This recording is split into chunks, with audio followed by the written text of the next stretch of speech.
Suscríbete a mi canal de YouTube y activa la campanita. Dale like, comenta y comparte. Soy libre. Libro de David Icke. Capítulo 3. La dictadura global.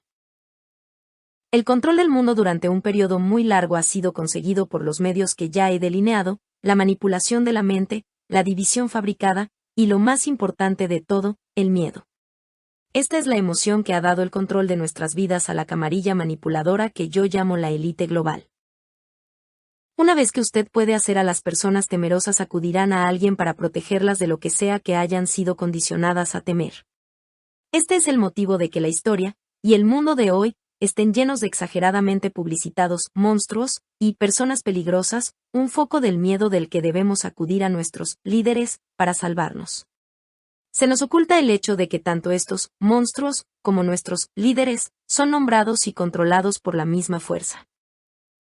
Somos programados para ver dos bandos, en gran parte proyectados como buenos y malos, cuando no hay dos facciones, sino una. Y la verdad los hará libres. Yo resalto a cientos de personas, eventos y organizaciones, que en el ruedo público parecen estar en oposición, pero en verdad están conectados con la misma élite global.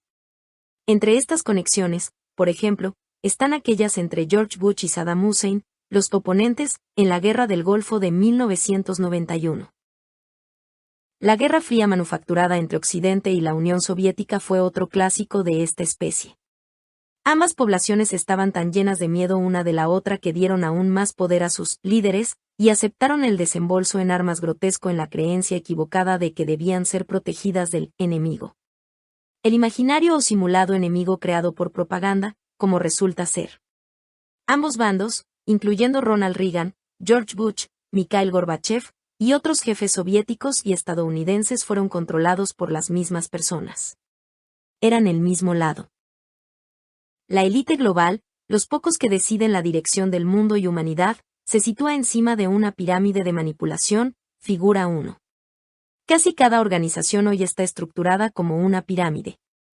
En la cima usted tiene las élites diminutas que saben todo sobre la organización. Saben su programa real y lo que realmente quieren conseguir. A medida que usted baja de la cima, usted va encontrándose a más y más personas que saben cada vez menos sobre ese programa.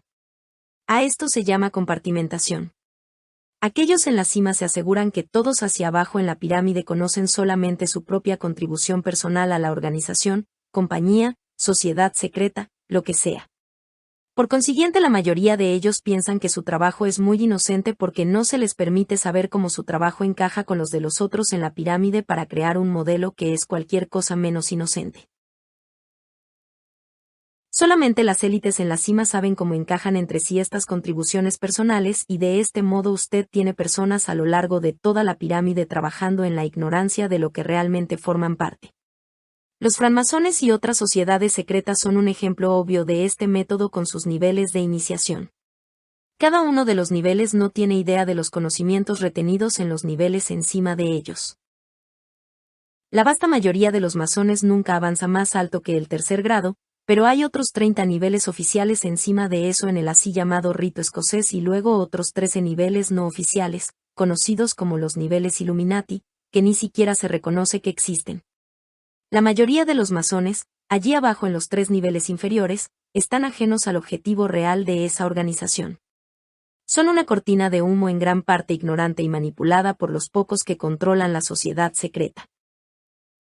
Cuando la red de francmasones es nombrada como una herramienta de conspiración, las personas piensan que usted está diciendo que cada masón está tratando de conquistar el mundo. Eso simplemente no es verdad. Simplemente es ridículo. Las sociedades secretas, como casi todo, constan de los líderes, los pocos, y los conducidos, el resto. Figura 1. Todas las instituciones y grupos más importantes que afectan nuestra vida cotidiana se relacionan con la élite global, que determina la política coordinada a lo largo de toda la pirámide. Las personas en los compartimientos más bajos no tendrán ninguna idea de lo que forman parte. Así también sucede con la pirámide mundial dentro de la que usted encuentra todas las organizaciones que controlan nuestras vidas, el sistema bancario, el sistema político, la red de corporaciones multinacionales, los medios de comunicación, la educación, los organismos de inteligencia, militares, etc. Las cimas de sus pirámides individuales se fusionan todas juntas en la cima de la pirámide mundial, controlada por las ridículamente pocas personas a quienes he llamado la élite global. Desde esa cima, los mismos métodos, políticas y objetivos se filtran hacia abajo a través de todos estos, aparentemente aislados, aspectos de la sociedad. En este nivel de élite todos los bancos, partidos políticos, periódicos y medios de difusión, organismos de inteligencia, compañías multinacionales y sociedades secretas, son poseídos o controlados por las mismas personas. Esto es tan importante de entender. El objetivo del mito de la opción es embaucarnos para hacernos creer que somos libres. Considere cuántas compañías poseen las corporaciones multinacionales. Estas compañías tienen cada una un nombre comercial diferente y parecen a primera vista ser independientes de sus competidores, pero son poseídos por las mismas personas. Dos de los minoristas de equipo electrónico más grandes en el Reino Unido, Dixon y Case, son propiedad del mismo grupo y con todo en Street parecen estar en competencia. Es lo mismo con los dos principales restaurantes de la orilla del camino del Reino Unido, Little Chef y Happy Eater. Los ejemplos de esto en todas partes del mundo son interminables. La cadena alimenticia mundial es abrumadoramente controlada por tres compañías multinacionales que operan a través de numerosos nombres comerciales diferentes manipulados como marionetas desde el centro. Elección. ¡Qué chiste! Algo así como el 99% de aquellos que trabajan dentro de estas organizaciones no tiene comprensión de cómo están siendo usados. Las personas que se sientan detrás del mostrador en un banco no serán conscientes de qué está ocurriendo en la oficina de su propio gerente, sin mencionar lo que se discute en el nivel de la junta o encima de eso por la élite global. Son solo peones en el juego de otra persona. Mantienen sus cabezas gachas, cierran sus mentes, y hacen lo que les dicen, exactamente de la misma manera que la raza humana como un todo. Esta sumisión a la visión de otro y la supresión de nuestra propia individualidad permiten que la élite global fije los límites de las zonas libres de problemas filtrando hacia abajo la misma política y actitudes a lo largo de la pirámide.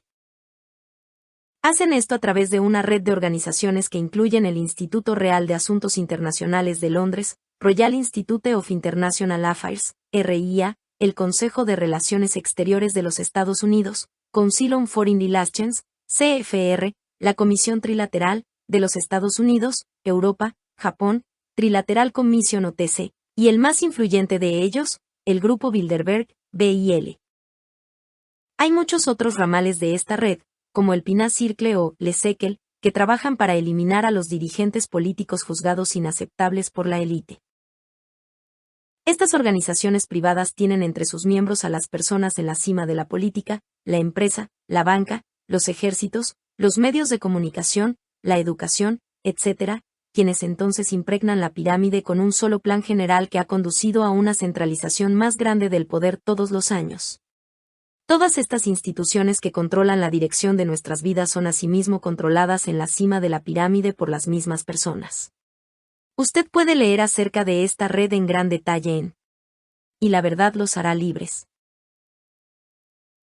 Fui invitado en 1995 a las exequias de un gran comediante británico, Larry Grayson, y allí se narró una historia que condensa nuestro aprieto y los medios de escape. Durante esta celebración de la vida de Larry, una de sus experiencias fue contada por otro comediante a la multitud reunida, Roy Hadd. Era una historia de los días cuando Larry solía viajar por los teatros de variedades del Reino Unido y en esta ocasión era parte de una función con un elenco exclusivamente masculino que incluía una mujer, un Larry Grayson disfrazado. El productor era muy patriótico, Larry había recordado una vez, y el gran final de la función era una ejecución de la canción, Rule Britannia. El resto del elenco llegó usando uniformes de marineros y treparon sobre los hombros unos sobre otros para formar una pirámide humana en el escenario. En este momento, llegó Larry vestido como Britannia con vestido largo, casco, escudo y espada, y fue cargado a brazo hacia arriba de la pirámide hasta la cima para el final de la función. Una noche, dijo, las cosas parecían estar yendo bastante bien. Pero entonces notó que al marinero en la esquina inferior a la izquierda de la pirámide le había dado un ataque de tos bastante fuerte. Y como cualquier antiguo el egipcio le dirá, había observado Larry, esa es una parte muy importante de la pirámide. De todos modos, la tos de este marinero se puso progresivamente peor hasta que tuvo que salir de la pirámide. ¿Y qué ocurrió? La estructura entera se desplomó con marineros yendo en todas direcciones. El escudo de Larry Grayson se fue en una dirección, su espada en otra, y él terminó en el regazo de alguien en la segunda fila. ¿Qué había causado que la pirámide se desintegre? No Larry Grayson en la cima, simbólica de la élite global, sino un marinero en la parte inferior, simbólica del hombre y la mujer, corrientes, de la calle. El poder verdadero en una pirámide está en la parte inferior, no en la cima, pero la raza humana ha sido condicionada a creer lo contrario. Este es el porqué de que haya sido tan importante dividir y gobernar las masas en dogmas y facciones. La élite sabe que es allí donde yace el poder real y trata de difuminar esa energía poniendo las masas en contra de sí mismas. La humanidad entrega su poder a aquellos que solamente están allá arriba porque la humanidad lo sostiene allá arriba. El poder utilizado por la élite para controlar la humanidad es simplemente el poder que la humanidad le entrega todos los días. Escuchemos esto una vez más. Las élites mundiales están allá arriba porque el resto de la humanidad los sostiene allá arriba. El poder utilizado por la élite para controlar la humanidad es simplemente el poder que la humanidad le entrega todos los días. Despiértenme. Esto tiene que ser alguna pesadilla descabellada en la que estoy involucrado aquí. No lo es. Pero no seríamos tan estúpidos, no es así. Lo seríamos. Lo seríamos. Lo siento, me disculparían por un momento.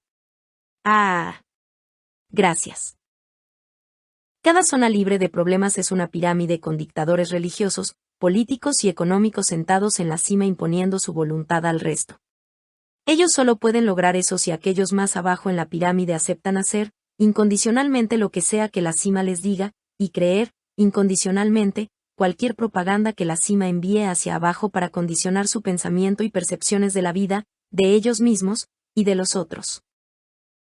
Es en realidad posible en el mundo que nuestras mentes han creado vivir una vida entera sin tener una sola idea original. Allí están los prisioneros en su pirámide de Larry Grayson, con sus compañeros prisioneros sobre sus hombros, cada uno diciendo a los demás que no se muevan o la cosa entera se vendrá abajo.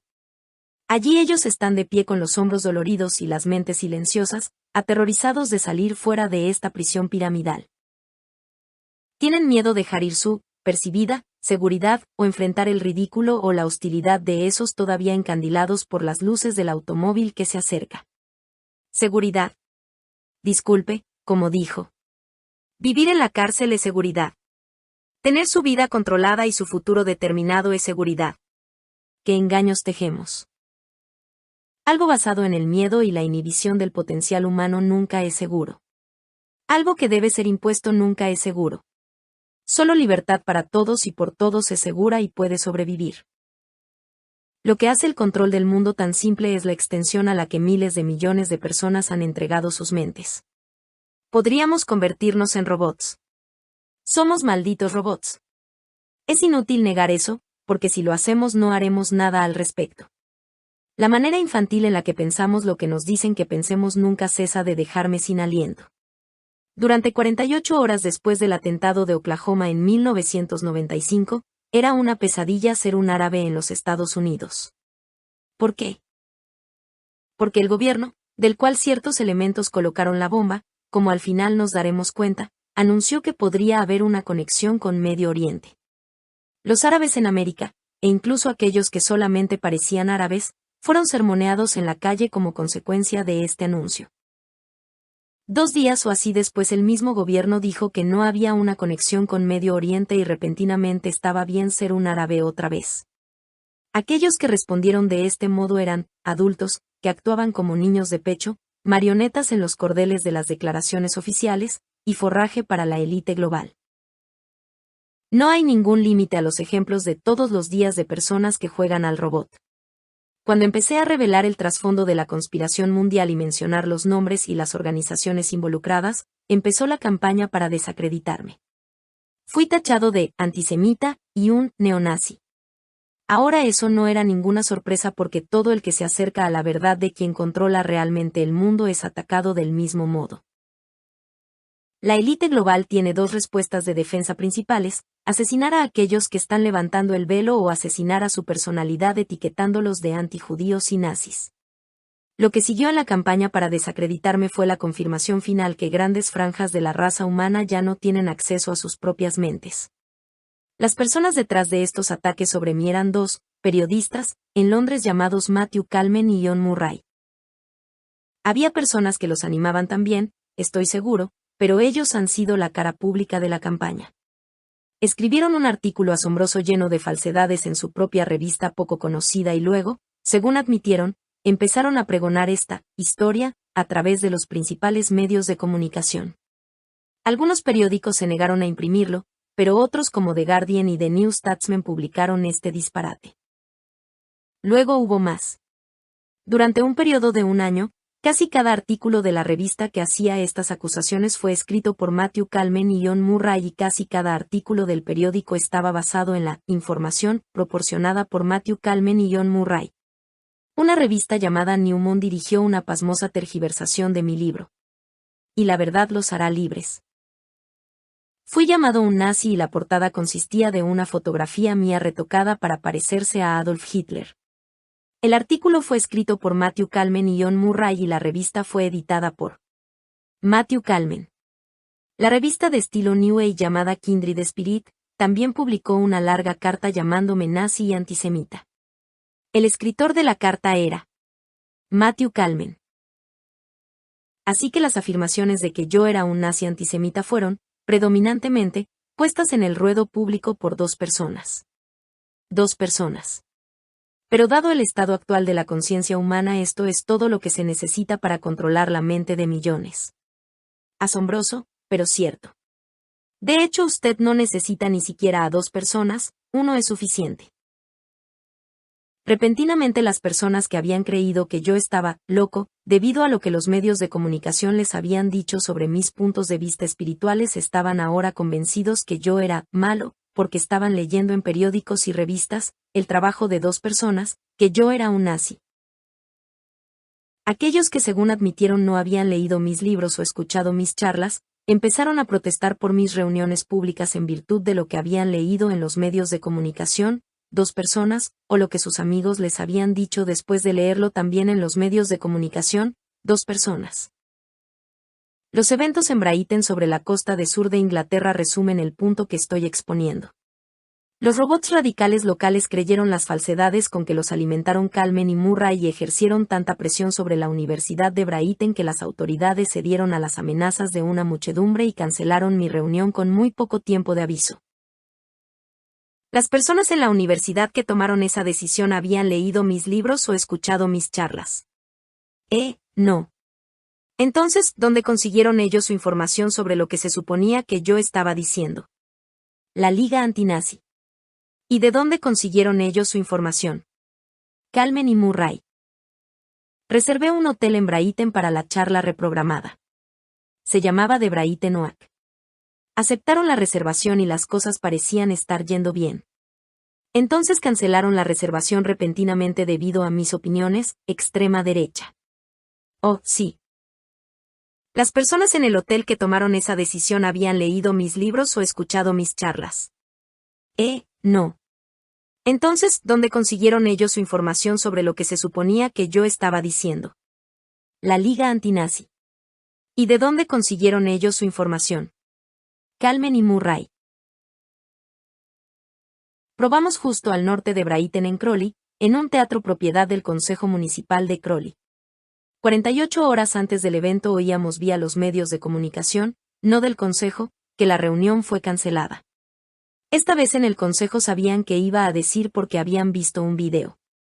Después de ver esa grabación escribieron para confirmar que la reunión podía seguir adelante. Así que ¿por qué la cancelación? Habían sido amenazados por una llamada telefónica de los robots radicales en Brighton que dijeron que la seguridad de la audiencia no podía ser garantizada. Esto de un grupo de las personas que se llaman antifascistas. En lugar de abogar por la libertad de expresión y contra tal intimidación, el consejo sucumbió inmediatamente a la amenaza y me impidieron hablar. Una llamada telefónica y una amenaza fue todo lo que se requirió porque las personas son así de fáciles manipular y asustar. Otra vez vemos la combinación del va y el miedo. De este modo, tenemos la situación bastante absurda en que "Y la verdad los hará libres", un libro financiado por un hombre judío y editado por una mujer nacida en una familia judía, es tachado de antijudío. Y esos robots radicales y otros creen esto sin un momento de investigación o un solo segundo de pensamiento. En los Estados Unidos, los artículos de Kalman y Murray fueron usados en un esfuerzo por desacreditarme por la ahora infame Liga Antidifamación, Anti-Defamation League, ADL, que en los Estados Unidos sirve de fachada para la élite global y el servicio de inteligencia israelí, Mossad. Yo resalto el trasfondo de la ADL en "Y la verdad los hará libres", incluyendo su participación en el asesinato de John F. Kennedy. Artículos para tratar de desacreditarme a mí, y por lo tanto a mi información, también fueron cuidadosamente puestos en los medios de comunicación alternativos, para apuntar a las personas que son naturalmente recelosas de la autoridad. Desgraciadamente tales personas han sido condicionadas a creer en los medios de comunicación alternativos tan incondicionalmente como otros creen en los medios de comunicación principales. ¿Piensan ellos realmente que la élite no buscaría infiltrar también estas alternativas para sus propios fines? La historia de Brighton es un ejemplo estupendo de cómo los pocos pueden programar a los muchos, pero millones de otros ejemplos están ocurriendo alrededor del mundo cada vez que el reloj hace tic-tac. Una élite diminuta no puede controlar el mundo condicionando la mente humana. Es juego de niños. La raza humana no es mala. Simplemente se ha permitido a sí misma convertirse en el sueño de un manipulador. Ha dejado de pensar a tal grado que la élite global puede condicionar lo que pasa por la actividad de la neurona humana y por consiguiente puede controlar la dirección del mundo. Este es el golpe de estado en la mente sobre el que he escrito en otros libros. No es tanto que la élite global quiera decirnos qué pensar, es más un caso de condicionar a las personas a no pensar. Hay muchos métodos, desarrollados y afinados por organizaciones controladas por la élite alrededor del mundo, que están diseñados para hacer esto. La técnica clave es algo que yo llamo problema reacción-solución, PRS. Usted crea un problema, sea él una guerra, una corrida monetaria, una alarma sanitaria, un derrumbamiento gubernamental, lo que sea que convenga a sus planes en el momento. Usted se asegura, sin embargo, de que otra persona sea culpada por este problema, y no usted. Esto es esencial. Usted entonces usa los medios de comunicación globales, que usted también posee y controla, para presionar a la opinión pública a exigir acción, el síndrome de algo debe hacerse. En respuesta a este problema manipulado y a la reacción pública estimulada, usted luego ofrece abiertamente la solución para el problema que usted ha creado.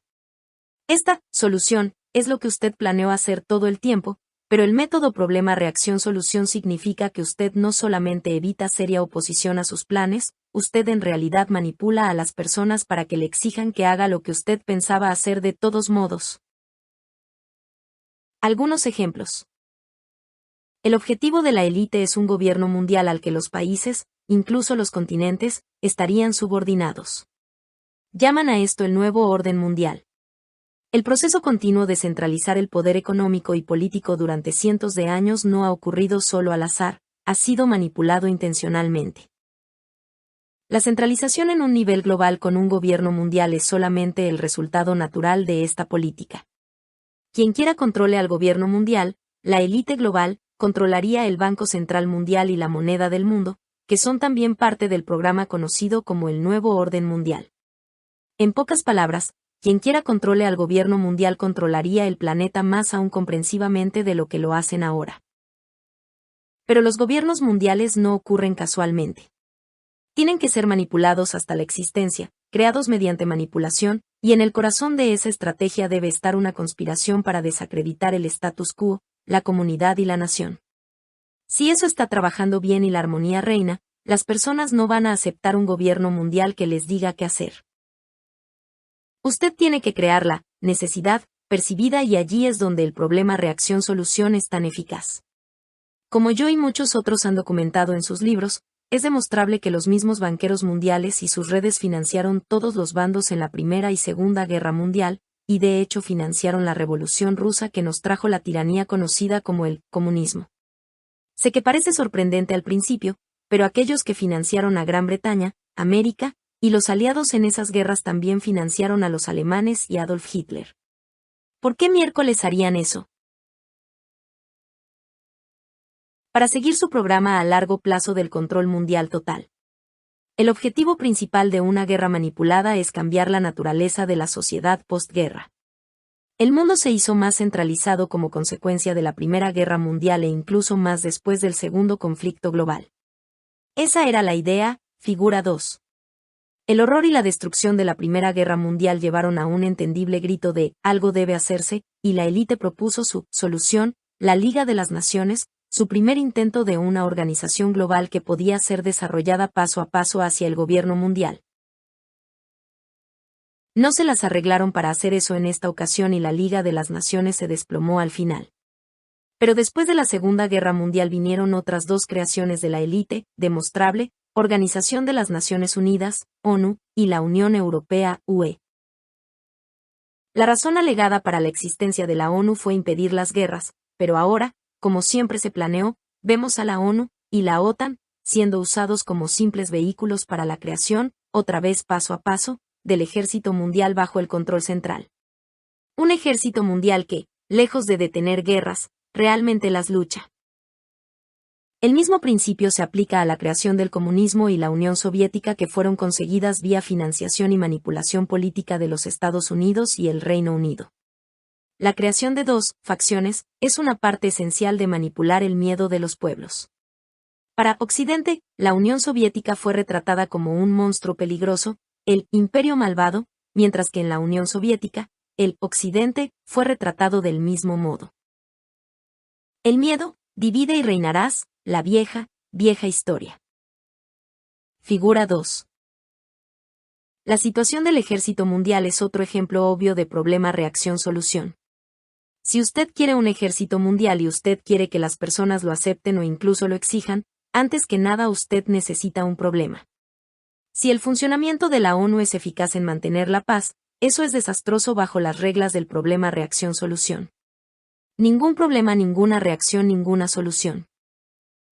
Usted por consiguiente manipula los eventos en lugares como Bosnia para asegurarse que las fuerzas de mantenimiento de la paz de la ONU no están trabajando. Cuanto más puede usted avergonzar el funcionamiento de la ONU mejor, porque cuando fotografías horrendas salieron de Bosnia día tras día, el grito de «algo debe hacerse» se hizo, otra vez de modo comprensible, más y más fuerte. Esto suministró la oportunidad para la solución, un ejército de la OTAN, ejército mundial, de 60.000 hombres, la fuerza multinacional más grande en ser congregada desde la Segunda Guerra Mundial. Otro paso muy fuerte hacia la creación del ejército mundial y la desmantelación de los ejércitos de los estados nacionales bajo el pretexto de la paz había sido conseguido. Esa fue la razón real del conflicto bosnio, por difícil que se que debe ser de aceptar si usted es nuevo a esta investigación. Pero si usted leyera, y la verdad los hará libres, usted apreciaría las pruebas y el trasfondo de que tal conclusión es manifiestamente obvia. Casi cada uno de los negociadores de paz más importantes en Bosnia, desde el comienzo de ese conflicto, era un miembro de una red del Grupo Bilderberg, BIL, el Consejo de Relaciones Exteriores, CFR, la Comisión Trilateral, TC, y el Instituto Real de Asuntos Internacionales, RIA. Estas organizaciones son controladas por la misma élite global que manipuló el inicio del conflicto y luego financió y armó todas las facciones en el horror que siguió. Los negociadores de paz de la Unión Europea eran Lord Carrington, BIL, TC, RIA, Lord David Owen, BIL, TC, y Carl Bildt, BIL.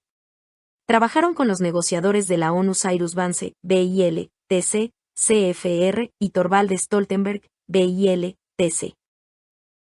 Luego apareció, entre la publicidad mundial, el negociador de paz, independiente, Jimmy Carter, el primer presidente de los Estados Unidos de Norteamérica, miembro de la Comisión Trilateral y el CFR. Después de él vino el grupo que negoció el ejército mundial en Bosnia a través del llamado Acuerdo de Daytona. Estos eran Richard Holbrooke, BIL, TC, CFR, quien respondía al secretario de Estado de los Estados Unidos Warren Christopher, CFR, TC, que a su vez informaba al presidente Bill Clinton, BIL, TC, CFR. El ejército mundial en la ex Yugoslavia estaba dirigido desde el comienzo por el almirante Latten Smith de los Estados Unidos, CFR, y los aspectos civiles de la operación son supervisados por Carl Bildt, BIL. Lord Carrington, el exministro de Gabinete británico, que llegó a ser presidente del Grupo Bilderberg en 1991, trabaja con Henry Kissinger, uno de los manipuladores más prolíficos del mundo de parte de la élite. Curiosamente, la guerra horrenda en Ruanda estalló 3 días después de una misión diplomática no revelada a ese país conducida por Lord Carrington y Henry Kissinger.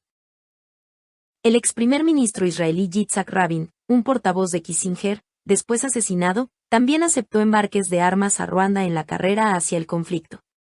Las personas piensan que debe ser difícil empezar una guerra, pero no lo es, sabe usted. Es fácil, dado el deseo de tantos de entregar sus mentes. Para librar una guerra usted necesita dinero y armas. Las élites mundiales controlan el suministro de ambos, así que ese nunca es un problema. Para empezar una guerra usted necesita que un bando ataque a otro país o comunidad y allá vamos. El otro país o comunidad se defenderá y la guerra ha empezado. Muchas personas están tan llenas de dogma y división racial e intolerancia que encontrar un grupo que atacará a otro casi no es difícil. Usted tiene demasiadas opciones.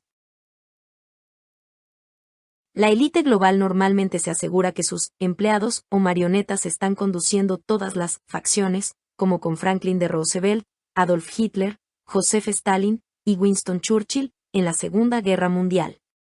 Los representantes de la élite global, también conocidos como presidentes y primeros ministros, venden luego un cuento de hadas al rebaño humano sobre la necesidad de luchar a favor de la libertad o ejercer nuestro derecho divino a esta tierra, y repentinamente usted tiene 2 rebaños arengándose unos contra otros. Crear una guerra, incluso una guerra mundial, no es difícil. Es un pan comido. No debería serlo, lo sé, pero hasta que la humanidad se despierte y crezca, será así. Cuando usted mira los puestos más importantes alrededor del mundo, como el secretario general de la OTAN, las cabezas del Banco Mundial, la Organización Mundial de Comercio y la Comisión de la Unión Europea, o los presidentes, primeros ministros y máximos políticos, banqueros e industriales, usted descubre que son miembros, o asistentes, de las organizaciones que menciono. Eso incluye a Bill Clinton, George Bush y casi cada presidente de los Estados Unidos de Norteamérica desde 1920. Ser invitado a asociarse o asistir ante estos grupos puede ser un gran avance profesional. Bill Clinton era un poco conocido gobernador de Arkansas hasta que asistió a la reunión de 1991 del Grupo Bilderberg en Baden-Baden, Alemania, a invitación de sus mentores, los Rockefeller. En un año estaba haciendo con éxito una campaña para hacerse presidente del país más poderoso sobre la Tierra. En Gran Bretaña, hay un relato similar de progreso rápido que involucra a Tony Blair. Era portavoz de asuntos locales del Partido Laborista cuando fue invitado a la reunión de Bilderberg en Bouliagmeni, Grecia, en 1993. El año siguiente se convirtió en jefe del Partido Laborista y aspirante a primer ministro justo cuando su partido de oposición, el Partido Conservador, empezó a sufrir un torrente de escándalos y disgustos inesperados. El deseo de Blair de ser visto como un líder mundial potencial fue reforzado cuando fue recibido y fue respaldado por representantes de Bilderberg como Clinton y el canciller Kohl de Alemania. Cuando Blair visitó los Estados Unidos en 1996, su fiesta de bienvenida se leía como un quién es quién de los mandaderos y manipuladores de la élite. Estos incluían a Bill Clinton, BIL, CFR, TC, Henry Kissinger, BIL, CFR, TC, RIA, Alan Greenspan, la cabeza del sistema bancario de la Reserva Federal controlada por la élite, BIL, CFR, TC, y el especulador financiero mundial George Soros, BIL.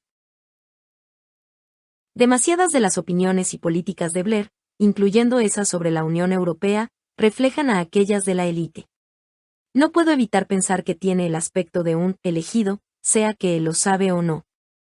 Estas conexiones comunes entre máximos políticos, negociadores de paz, y las personas en los puestos mundiales más importantes, nunca son reveladas en los medios de comunicación principales.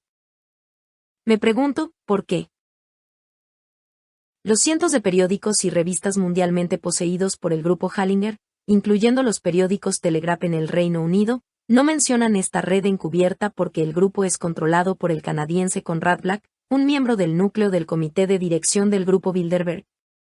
Fue el anfitrión de su reunión de 1996 en Toronto y dos de sus directores del Hallinger Telegraph son Lord Carrington y Henry Kissinger, al mismo tiempo que muchos otros representantes y manipuladores del nuevo orden mundial. Tal vez la influencia de otro miembro del comité de dirección de Bilderberg, Andrew Knight, en la junta de News International de Rupert Murdoch podría ser solo una razón de por qué sus periódicos y otras emisoras se quedan silenciosos sobre este tema. The Washington Post se niega a informar al público sobre estas organizaciones y sus miembros porque el Post es propiedad de Catherine Graham, BIL, CFR, TC. Y así sigue y sigue.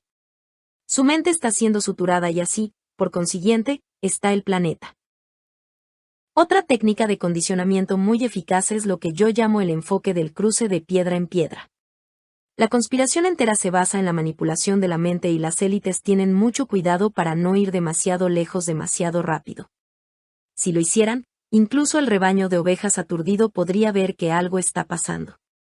En cambio, las élites fijan su objetivo y se mueven hacia él etapa por etapa. Cada una de estas etapas es promocionada como independiente las demás cuando, de hecho, son los pasos coordinados hacia una meta acordada de largo plazo. La técnica del cruce de piedra en piedra cambia el mundo ante sus ojos en una manera que asegura que la mayoría de las personas no verán que algo esté cambiando en absoluto, hasta que es demasiado tarde. Tengo un hijo de 3 años llamado Yami y porque lo he visto bastante hasta ahora, a pesar de mis viajes, no parece cambiar mucho. Ha cambiado ante mis ojos despacio todos los días y eso generalmente pasa inadvertido. Pero las personas que no lo han visto durante varias semanas o meses lo miran y dicen, por Dios, Yami, cómo has crecido, cómo has cambiado. Esta es la base de la técnica del cruce de piedra en piedra y se está usando para introducir furtivamente el programa de la élite. Tome la Unión Europea. Fue creada, como muestro en. Y la verdad los hará libres, por las mismas personas y organizaciones que introdujeron la Liga de las Naciones y las Naciones Unidas. La Unión Europea, con su plan para el control político centralizado, un Banco Central Europeo y una moneda europea, el euro, fue tramado desde el comienzo para ser el vehículo a través cual imponer el control centralizado de Europa, en sí simplemente una etapa en el camino hacia el gobierno, Banco Central, moneda, y ejército mundiales y una población con microchips. Eso, por supuesto, no es lo que se nos dijo a las personas de Europa cuando nos pidieron que nos uniéramos.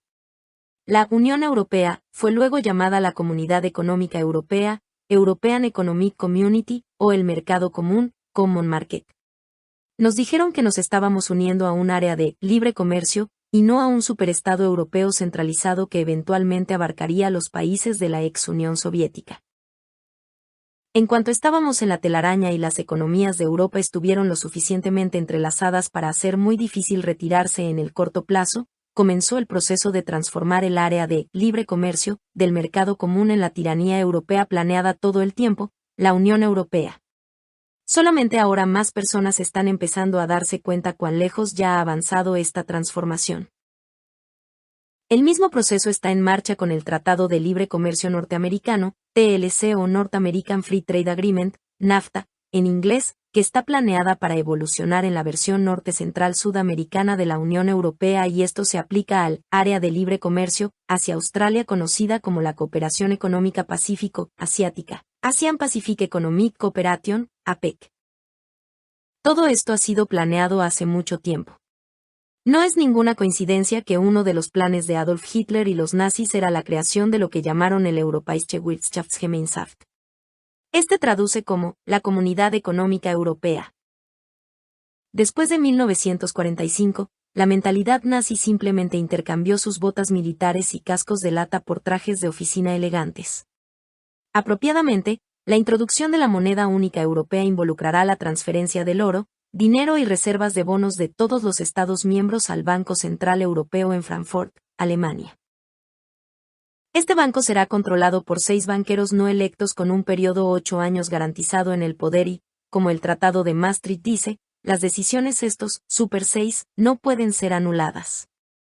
Ellos se vuelven una dictadura europea legal. Por Dios, Adolf Hitler habría estado encantado de ver su plan desplegarse bajo la guía de otro líder alemán, el canciller Helmut Kohl, un veterano y apasionado representante del grupo Bilderberg. La introducción de tarjetas de identidad voluntarias en el Reino Unido es un caso clásico del principio del cruce de piedra en piedra. Si el gobierno, élite global, los hubiera hecho compulsivos, habría provocado la oposición de grupos de libertades civiles y empezado un debate sobre la erosión de la libertad. Pero introduciéndolas inicialmente como voluntarias, se puso fin a esa oposición. Entonces usted se asegura que es cada vez más difícil operar sin las tarjetas y usted brinda incentivos para llevarlas.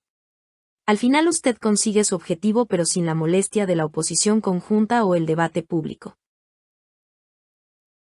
La técnica de las piedras de cruce también está siendo usada para hacer desaparecer progresivamente el efectivo y acercarnos aún más al día cuando todo el dinero será electrónico y las transacciones financieras serán procesadas vía computadoras y microchips diminutos bajo la piel que llevarán todos los detalles financieros y personales.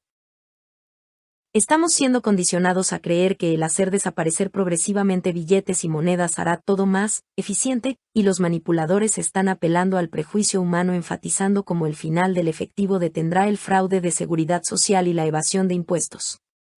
La razón real, sin embargo, es el control. En cuanto el efectivo se ha ido, entregamos el poder sobre nuestras vidas a una computadora y a su programador. Si usted entra en una tienda ahora con una tarjeta de crédito, dinero electrónico, y la computadora se niega a aceptarlo, por lo menos usted todavía tiene otros medios de la compra, usted puede pagar en efectivo. Pero ¿qué ocurre cuando no hay efectivo y la computadora rechaza su tarjeta de crédito o microchip? ¿Cómo compra usted? No puede. La computadora, y quien programa sus respuestas, controla qué, cuándo, y si usted puede comprar. Más que eso, como algunos ingenieros electrónicos han advertido, en cuanto tenemos un microchip dentro de nosotros, se puede pasar mensajes de computadora al microchip que pueden crear cólera, histeria y agresión masivas, y un torrente de otras emociones. Entonces seremos robots literalmente. Y este no es ningún pronóstico de ciencia ficción de puede ser algún día. Está desesperadamente cerca y los experimentos que involucran el uso de microchips ya están en operación alrededor del mundo. La tecnología existe y lo único que falta es manipular la mente humana para aceptarla. Este condicionamiento ha estado en marcha durante algún tiempo y el uso de microchips en animales domésticos se está haciendo rutinario.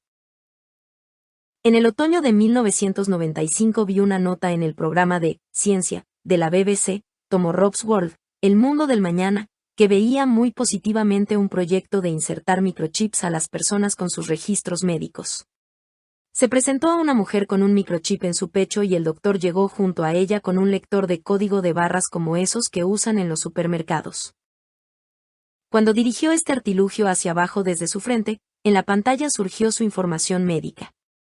«Oh, pienso que es una idea estupenda», dijo la dama a la cámara, «es muy conveniente». «Lo siento, me disculparían por un momento otra vez». «Ah.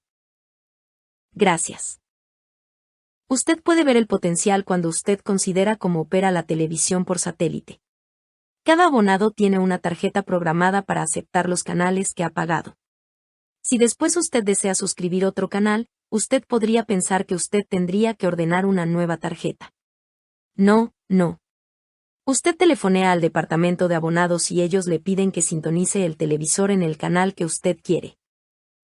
En este momento todo lo que usted ve es una interferencia revuelta. Entonces ante sus ojos, el canal codificado aparece en segundos.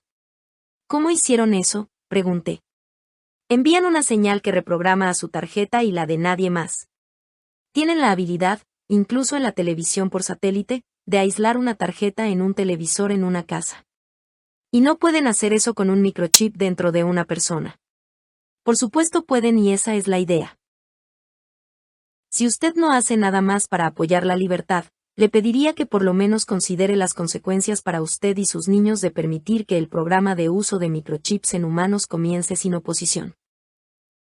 Usted estará escuchando un flujo de justificaciones para el uso de microchips, incluyendo el uso de microchips en niños recién nacidos. Usted nunca perderá a su niño otra vez. El almacenaje de la información financiera para hacer las tarjetas de crédito obsoletas. Podemos terminar el robo de tarjetas de crédito y el fraude, y los medios de demostrar la identidad. Ayudará a terminar el crimen, quitar la necesidad de pasaportes, y detener la inmigración ilegal y el fraude a la seguridad social.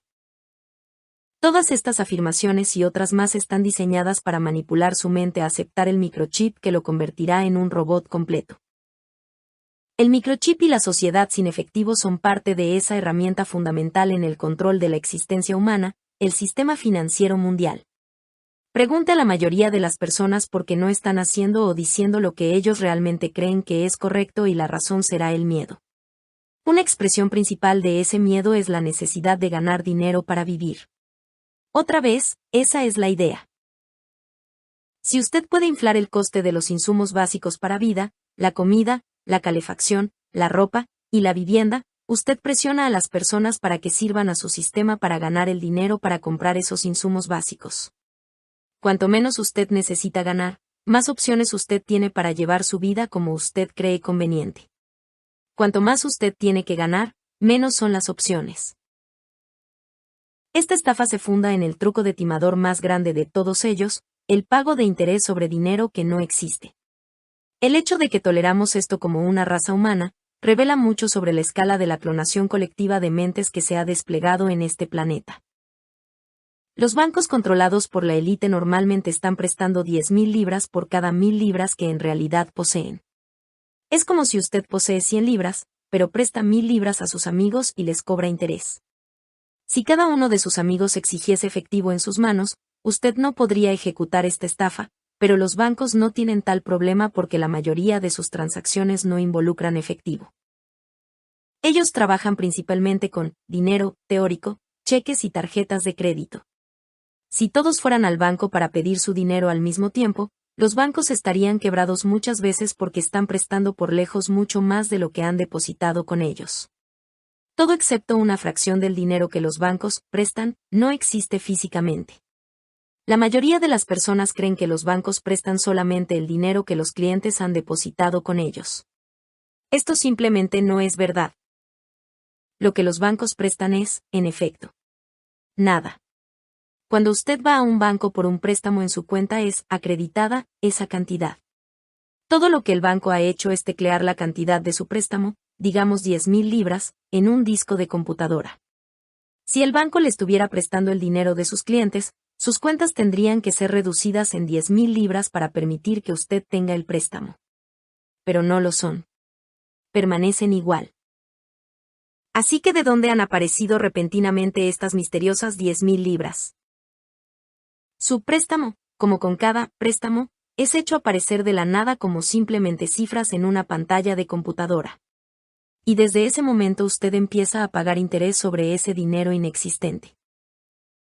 Más que eso, este dinero fantasma es incluso contado en las cuentas del banco como un haber, y esto le permite hacer más préstamos del mismo tipo todavía.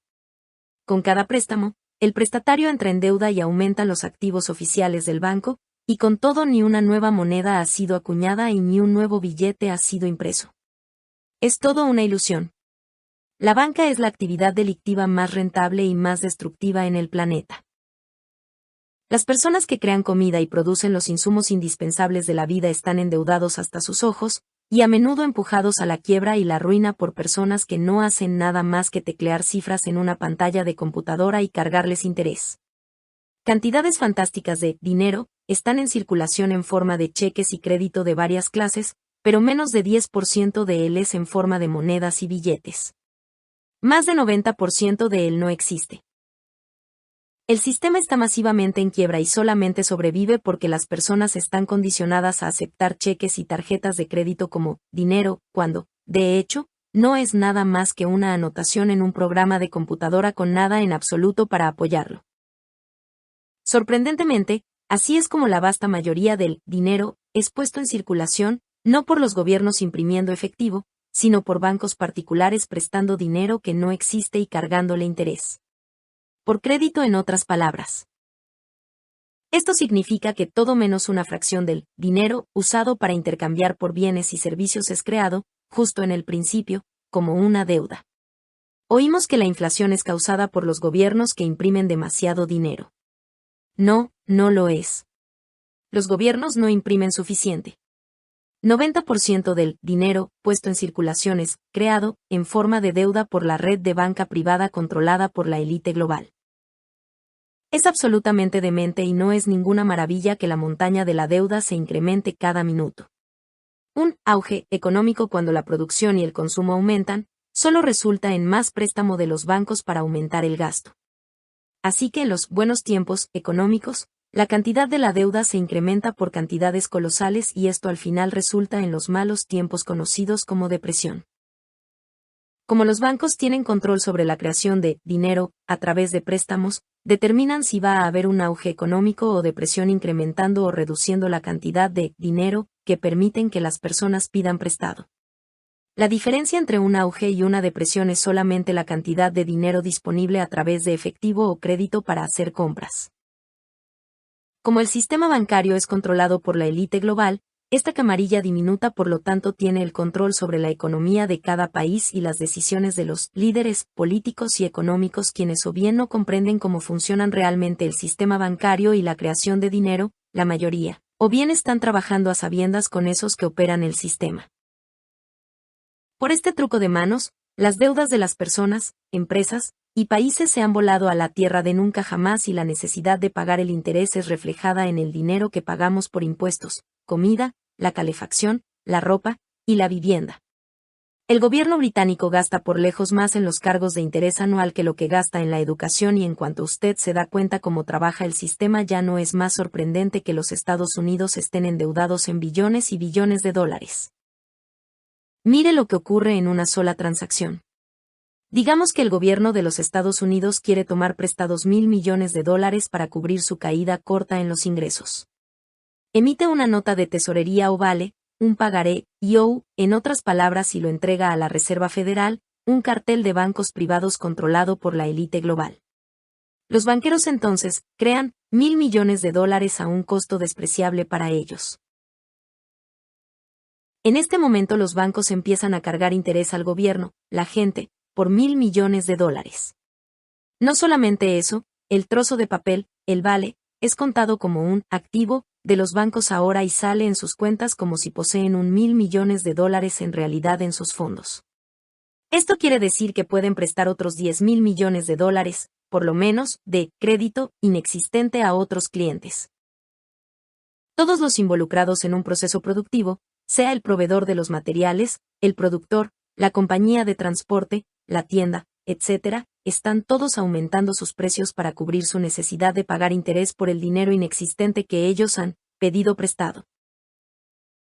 Cuando usted compra un producto en la tienda, su precio está masivamente inflado comparado con lo que necesita ser, porque cada etapa en el proceso está cubriendo pagos de intereses sobre dinero que no existe. Estamos comprando 3 casas por el derecho de vivir en una porque los 2/3, a veces más, del dinero que pagamos en una hipoteca es el interés sobre dinero que no existe. Si usted saca un préstamo de 50.000 libras para comprar una casa con el National Westminster Bank de Gran Bretaña, usted les devolverá 152.000 libras. Usted comprará 3 casas para vivir en una. En el folleto que revelaba estas cifras, tuvieron el descaro de decir, National Westminster Bank, nosotros estamos aquí para hacer la vida más fácil. Muchas gracias, estoy realmente agradecido. Por todo el planeta hay personas que hacen cosas que no tienen ningún deseo de hacer porque tienen que pagar intereses sobre dinero que no existe. La deuda del tercer mundo que está crucificando a miles de millones de personas por el día, es una deuda agobiante sobre dinero que nunca ha existido, no existe, y nunca existirá. ¿Y toleramos esto? Es un truco de timador. No es necesario. Existe para controlarnos. Ese es el porqué de que el sistema fuese creado en primer lugar. A pesar de la locura obvia de este robo legalizado, nuestras mentes todavía están condicionadas para creer que cargar interés al dinero es esencial y sin eso la economía mundial se desplomaría. No tanto. La dictadura de la banca mundial orquestada por la élite global se desplomaría y eso sería fantástico. Pero las personas que están esclavizadas pagando interés sobre dinero que no existe, defienden el sistema y dicen que debe continuar. Carcelero de la prisión, no se atreva usted a abrir esa puerta, me oyó. El sistema de interés no es una garantía contra el sufrimiento económico. En verdad el sistema de interés crea pobreza y desigualdad y permite la acumulación del poder mundial. Dígame esto, ¿qué ocurriría si, en lugar de pedir prestado dinero inexistente de la red de la banca privada, nuestros gobiernos imprimieran su propio dinero sin intereses y lo prestaran a las personas sin intereses con quizás unos honorarios excepcionales muy pequeños para cubrir gastos de administración?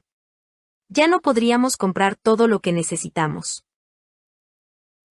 Sí, por supuesto que lo haríamos, y por lejos más fácilmente porque el coste de todo sería menor. El coste de una hipoteca caería en picada por 2/3 si usted ya no tuviera que pagar más interés. Las personas sin hogar podrían ser alojadas y nosotros no tendríamos la vista grotesca de personas durmiendo al raso en las calles porque no pueden reunir bastantes pedazos de papel o la cifra inexistente en la computadora para pagar un refugio apropiado. El dinero se volvería lo que pretendía ser, un medio de intercambiar contribuciones a la comunidad que suaviza las limitaciones del trueque.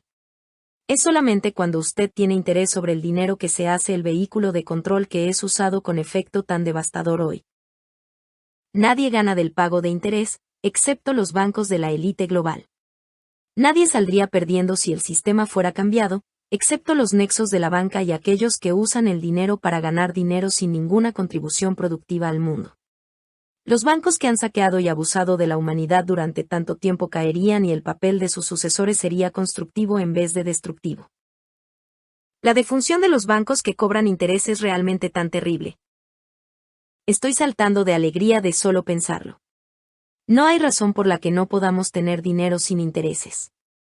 Es solamente la voluntad lo que está faltando porque los políticos que podían traer un final al interés sobre dinero son controlados y manipulados por las mismas personas que poseen el sistema bancario mundial que ejerce su poder sobre las vidas de las personas exigiendo el interés sobre dinero que no existe. Mire los partidos políticos, diferentes, en su país. ¿Cuántos de ellos están proponiendo terminar el interés sobre dinero si son votados hasta llegar al poder? Ninguno. Gracias. Y ahora usted sabe por qué. 2 presidentes de los Estados Unidos de Norteamérica han propuesto imprimir dinero sin interés y han empezado a introducirlo en pequeña escala.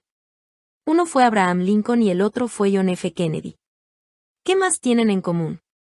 Una pregunta importante para hacer constantemente es, ¿quién se beneficia?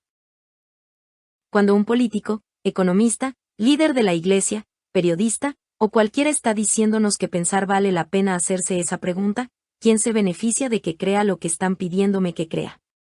La respuesta lo lleva invariablemente a la verdadera razón de que usted esté siendo alimentado con esa línea de pensamiento.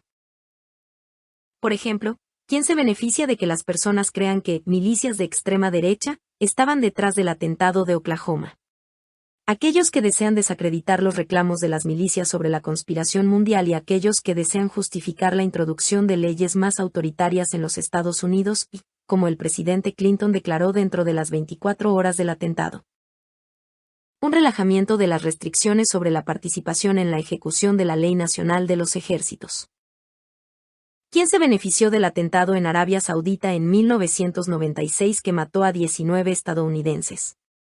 Aquellos, como Bill Clinton, que querían una situación de problema-reacción-solución para justificar una mayor erosión de la libertad. La reunión del G7 de países industrializados que siguió al atentado fue dominada por la necesidad de combatir al terrorismo. Luego agendaron una cumbre del G7 sobre el terrorismo y las medidas, la erosión de la libertad, para detenerlo. ¿Qué ocurrió en los días previos a esa cumbre? Un avión de pasajeros de TWA fue dinamitado del cielo poco después de dejar Nueva York y una bomba estalló en Atlanta durante los Juegos Olímpicos. ¿Quién se benefició? Aquellos que querían poner el terrorismo a la cabeza del temario del mundo al momento de la reunión del G7. Los testigos informaron ver un destello de luz remontando hacia el avión de la TWA, unos segundos antes de que explotara. He descrito en este capítulo algunas de las consecuencias de ceder a otros nuestro derecho de pensar por nosotros mismos. Cuando hacemos eso, nosotros permitimos que una élite diminuta decida nuestro destino, y el de nuestros hijos. B. Permitimos a esta élite programar tanto nuestro sentido de limitación que vivimos a una fracción de nuestro potencial verdadero. C. Permitimos que nuestras mentes sean manipuladas minuto a minuto para ver los eventos y las personas precisamente en la manera que las élites desean. D. Permitimos que un relativo puñado de banqueros controlen las finanzas de miles de millones de personas cargando interés a dinero que no existe. Cuando usted entrega su mente, usted entrega su vida. Cuando muchas personas hacen eso, entregan el mundo. Esto es precisamente lo que hemos hecho. El estado del mundo y la forma de nuestras propias vidas no son culpa de otra persona. No hay nadie para culpar por lo que nos pasa a nosotros y a nuestras expresiones compañeras de Dios. Lo que yo he delineado aquí brevemente es de nuestra factura. La manipulación y el control que he descrito son nuestra creación, un reflejo del estado actual del pensamiento humano o no pensamiento. Somos responsables de lo que ha ocurrido y continúa ocurriendo. Si alguien todavía tiene alguna duda sobre la escala a la que hemos cedido nuestro destino a una camarilla diminuta, o de la mentalidad profundamente desequilibrada que motiva a esa camarilla, el próximo capítulo volará su mente.